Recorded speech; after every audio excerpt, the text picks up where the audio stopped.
Hey coin collectors, Dan the Collecting Man here. Today I've got the silver koala from the Royal Australian Mint. Let's have a look and see what we think. I've had a look at the image online and it was questionable around the design, but I wanted to see it in person and see what it comes up as. So this is the second in the series that they've produced. So the first one in the series was this one here. So I'm interested to hear your feedback on that. So I think it's pretty cool to have the first one with Queen Elizabeth still on there and the second one. So they make 25,000 of these. So not very, very high mintage from the Royal Australian Mint. And like I said, this is only the second in the series. So it's still quite a new series to get into. So I want to go through a little bit about the design and what my thoughts of it and what my thoughts of the series. And is it something worth collecting or not? So they cost around $60, so there's a bit of premium on top of these. And like I said, 25,000 is lowish for bullion coin, especially a koala. I'm not sure if the Royal Australian Mint is known for its bullion, or they call them investment products on the website. So looking on the website to do the research today to find out a little bit more about it, I noticed that it's no longer there. So the gold version is there, but the silver version seems to be removed. I don't think it's out of stock, but not sure why they've done that, if there's any reason or not. So the key image that we're looking at is obviously a mother and baby Joey in a eucalyptus tree. So the details from the tree aspect, the leaves, you can almost see the gum nuts in there, and koala 1 ounce 3/9 fine silver. I think that comes up pretty nice. The only feedback I've really got is around the face on the actual koala itself. For me, it looks, I don't know how to pronounce it, but the eyes just don't work on it. So just for me, if you have a look at this kind of image, I suppose it's very hard to get the eyes right on a koala.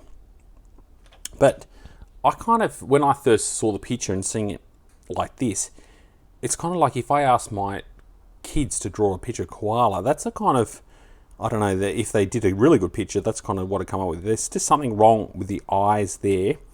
That just a little bit of miss. I think the rest of the design and the way they've got koala and it really pops out there is really, really nice. And obviously you got the initials there of the designer. I think that the rest of it kind of pops out pretty nice.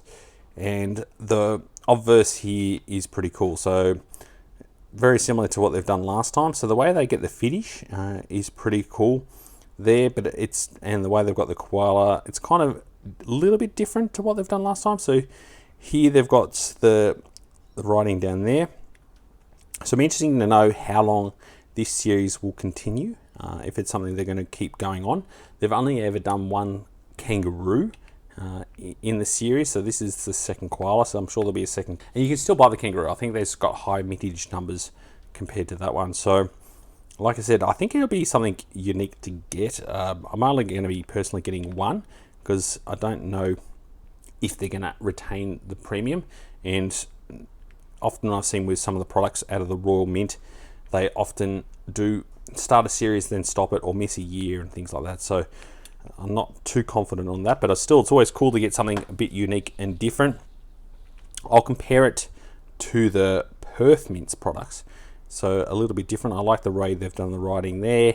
The products do stand out. They're probably, I'd say, less busier, so you got more of a frosted background, and the focus is on the koala itself.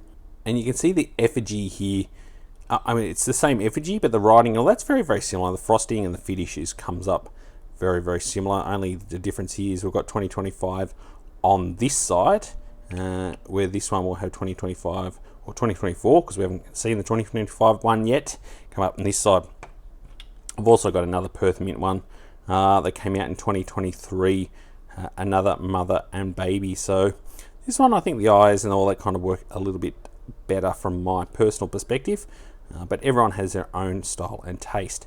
But as you can see here with the Perth Mint, they do leave a little bit more of the background, and as you can see here, this is another one with Queen Elizabeth on there, so with the years of reign. This one has a bit more of a polished finish, which I think actually comes up pretty nice. I don't mind the way they've done that. So chuck in the comments below what you personally think. Is it something that you're going to buy as part of a collection? Do you like the way they've produced these coins and sold them? Is it something that you're interested in? For me, like I said, the design, I don't think it's going to be something that's going to be, a lot of people are going to be trying to collect in bulk, but I'm happy to be proven wrong and happy to hear people's feedback on the products out of the Royal Australian Mint. The other products that I've seen, like I wish they brought back the Coat of Arms series. That was one that I absolutely loved, the Coat of Arms. They obviously only did Australia, Queensland and New South Wales, and they missed doing any more. So who knows, they might come out all of a sudden this year and do that, but like what they did with the Gold Lunar series, they missed the Dragon, which is the key year. Like, to miss the Dragon, that's the one year you don't want to be missing, because that's the most collectible year out of the series. So really odd that they've done that one, but I think it's pretty cool. Like I said, I'm not going to be buying any more of these, but I will be buying it next year when they keep coming out. So be very interesting to see what your feedback is on the coin itself. So I've got a little buy me a coffee link down below, so if you like the content, put a little shout out down below and feel free to buy me a coffee as a little thank you to the channel and for the work that I do. Make sure you do give us a thumbs up if you enjoy the content and like the information that I provide. And if you're not yet subscribed to Dan the Collecting Man, make sure you get your subscription in. As you can see, we go through and provide a little honest details around my thoughts, personal thoughts of the products that have been sold within Australian industry. And as always, thanks so much for watching and joining the coin collecting community. I'll catch you in my next video. Dan.